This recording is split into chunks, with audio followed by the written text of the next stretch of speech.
disaster for South Africa. Just 14 runs added on the second day. Craig Matthews, remember that splendid 62 not out at Headingley in Leeds, the second test match against England last year, where he, along with the 100 made by Kirsten, saved the day for South Africa and the test match. He also did well at Lords, if I remember. Big shot, he's gone. Didn't get going on this occasion. And this one, if one watches closely, one sees the normal delivery now from Eilert coming back onto him and beating the inside edge of the bat. His foot going a little bit too far across the line, so he had to play across his pad a little bit, wasn't able to do that, and in the end, routine decision for the umpire. Yes, same sort of delivery to Rhodes, but he didn't get the same stride in that Rhodes got, and he was definitely very much adjacent. So 4 wickets lost and 14 runs.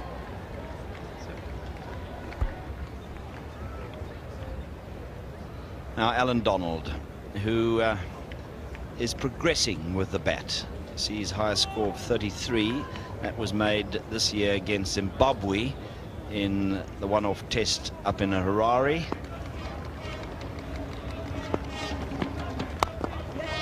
And that's 4 runs. Well, they brought the mid-off into a silly mid-off, and he merely blocked that, and it's raced away to the boundary. Well, I think it was an attempted Yorker from Eilert. That's always a useful delivery to a tail-ender. Wasn't quite the right length. Donald just thrust it away. Good shot. Oh, well, it'll be runs, I think, because even though he didn't offer a shot, he was taking evasive action, 4-leg buys. That's the way it works. Well, no such thing as fast bowlers union anymore. And look at that, just having a look at the shoulder. It obviously stung him as it went past. So one up in the block hole, another one short. Take that. It'll go in the memory bank. Die olifant vergeet nooit. That's the one we're remembering a lot. Good shot. Through mid-wicket. And he kept it down too. Fine shot by Sean Pollock. Well, Sean Pollock gains in our admiration every time he comes out onto the field. First of all, his bowling has been dynamic and his batting's improving all the time. Streaky. There's no third man, so it's 4 runs.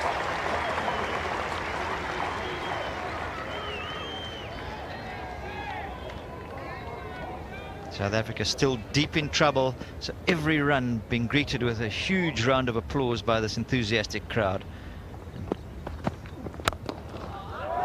Good shot, straight down the ground. 4 more. And this partnership now will be really getting under the skin of the English players. Well, they came together at 153, so as I've said, every run valuable.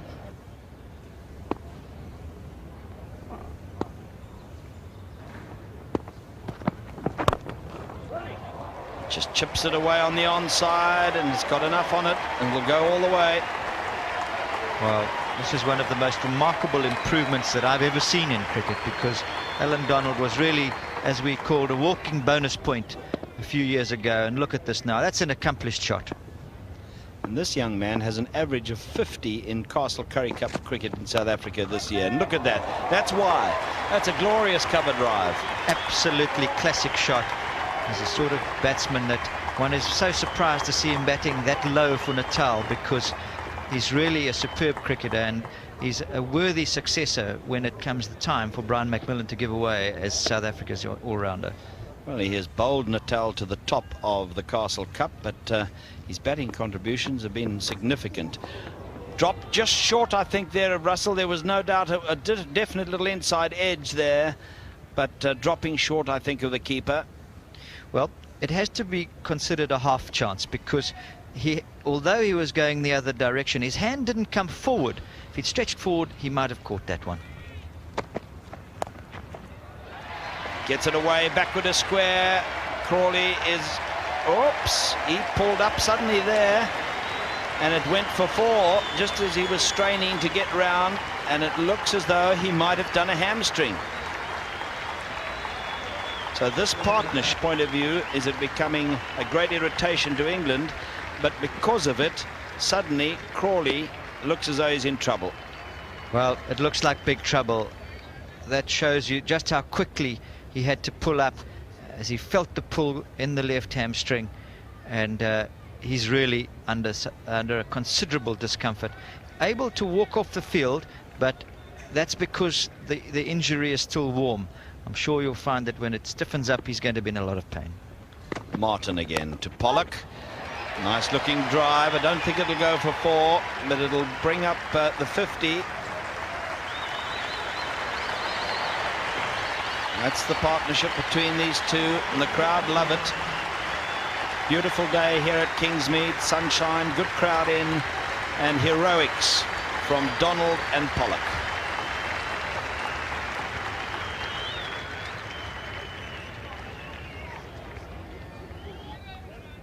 The record of 44 between Dave Richardson and Fanie de Villiers, the best ever at Kingsmead for the 10th wicket. And now that, of course, surpassed by those two. There you see the bandage that Crawley has around that hamstring, and he looks in considerable discomfort, as you say, now that it's cooled off.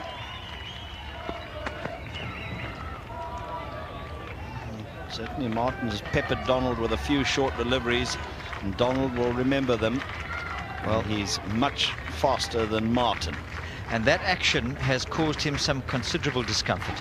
He's been suffering from a groin injury and has been rested for a couple of provincial games.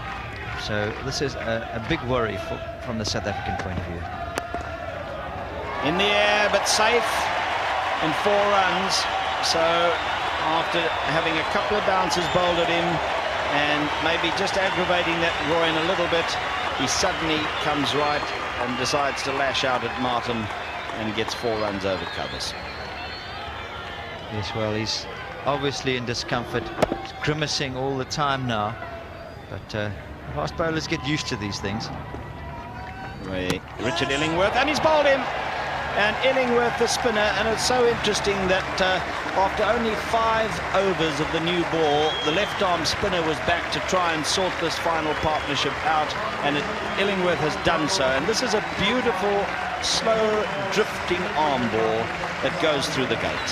Well, great experience here from Illingworth.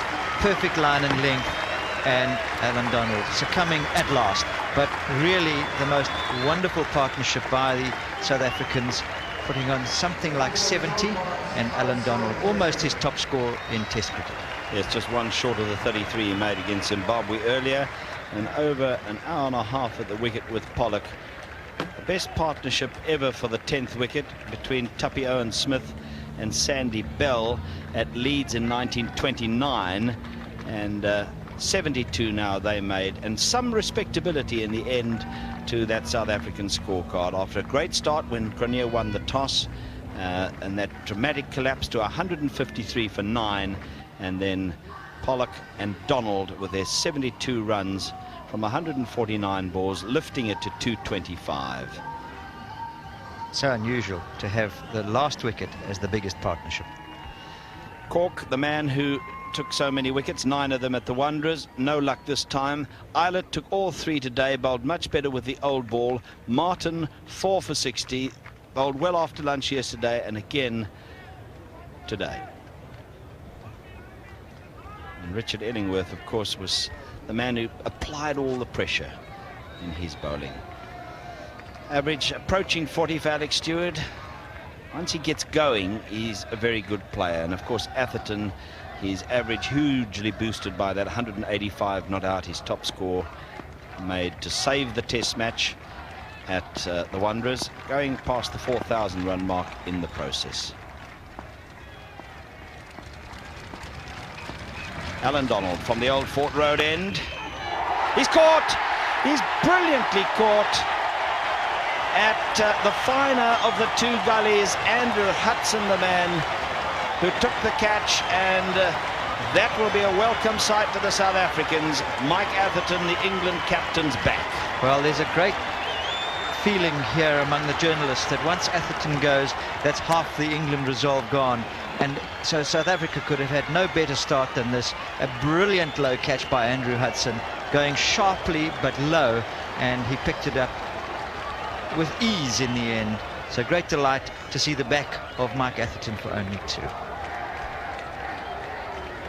First over of the England innings, and just look at that catch. He had to come forward and go down to make it. Superb pair of hands. Now Graham Thorpe having to come in at number 3 because of the hamstring injury to John Crawley, brought him to the side to replace the out of form Mark Ramprakash, but no luck for Crawley, and Thorpe is the man out there. He's caught by Cullinan in the slips. Another brilliant catch. He won't go. He thinks it might have dropped short, but up goes the finger from umpire Steve Bucknor. Just a little look across to Dave Orchard. Orchard acknowledged that it had carried, and Cullinan, that's his second beautiful low catch that he's taken in this series. Well, he's got wonderful hands, Daryl Cullinan, and Graham Thorpe doesn't like batting number 3, unlike Graham Hick, who's desperate to bat up the order, but the England selectors won't let him, and this is why Graham Thorpe doesn't like batting here. The ball angling across him, and Daryl Cullinan, another superb catch right on the ground, but he did pick it up, and everyone in the South African camp delighted. So England's second most valuable player now exits the scene.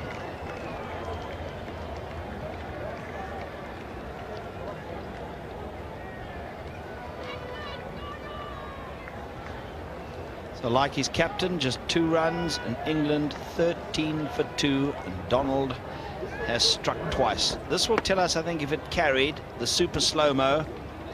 Yes, what a fine catch. Now Robin Smith scheduled to bat at number 6 up the order. Hick, in other words, not moving up, staying at 5. Smith leapfrogging over him and into number 4 because of Crawley being injured.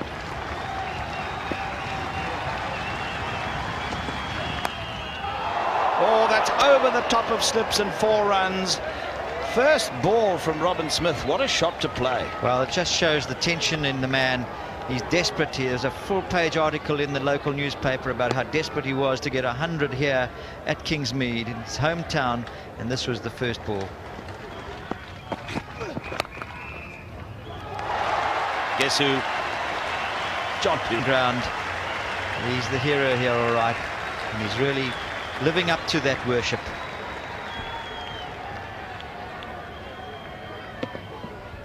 He's so confident about the dive that he doesn't really worry about moving his feet too much.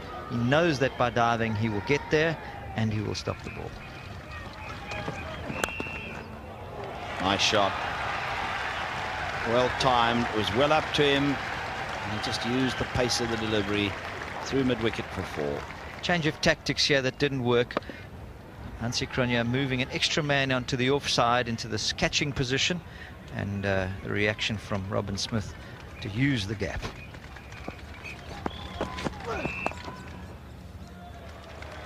He's got this one away. Backward a square. Go all the way. Don't stray onto the leg stump to English batsmen. Quite a difficult thing to do because there was a reasonably stiff breeze today into the bowler from this end, the Umgani end. Craig Matthews back in the South African side, and with no third man, that's hammered away, and Smith has come out here blazing. Yes, I felt that the gully might so easily have gone back 5 meters and might have had a better chance to catch that one because it went past him like a tracer bullet. Ryan McMillan from the Umgani end. Lucky. That's 4 runs over the keeper's head. Alex Stewart's feet were not working so well at this stage. He's committing himself very quickly to the back foot, not getting properly into line. So he was straight behind this one and edged it over the keeper. Full toss. swinging full toss. He had to really reach for that, but it's a bonus 4 runs for Smith.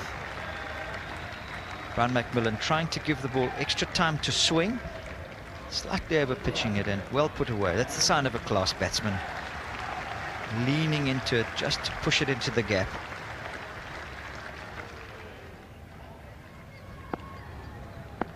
Matthews to Stewart. Oh, a glorious shot. His first step is back, and then he came forward into the ball and placed it beautifully. Yes, again, watch the feet. Not really moving well. He doesn't get forward, but still good timing. Hitting right through that. Alan Donald putting a guard on the hamstring. Maybe he just got a little twinge of the hamstring over and above the problems of the groin while he was batting. And that's away for 4. If you stray onto the leg stump, they'll work you away there as easy as anything. Yes, well, this one was actually dangerous for the short leg Gary Kirsten here, because it comes straight off the face of the bat and he has no chance of even considering moving. Look at that. By the time he'd moved, it was past him, and it could so easily have hit him. The partnership gaining now in credibility. 52 runs, almost equally shared between both batsmen.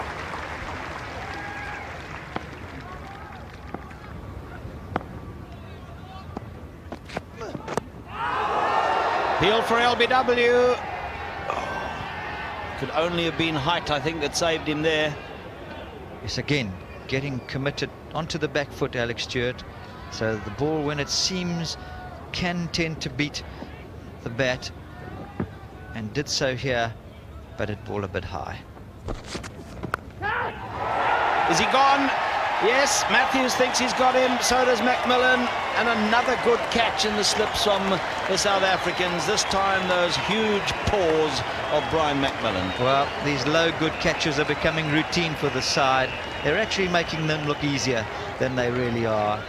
And a fine delivery from Craig Matthews, just when it looked as though the batsman was settled and playing him comfortably. Look how far forward he has to go for that. That's a very difficult thing to do for a slip fielder, but delight for Craig Matthews and for the South African side.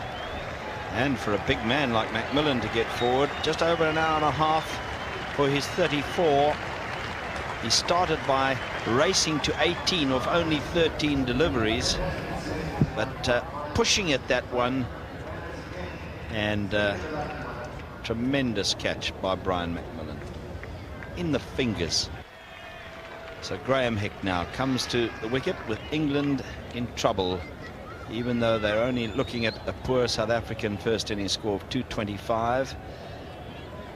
Hick has made 200s against South Africa, one at Headingley and that 141 at Centurion Park.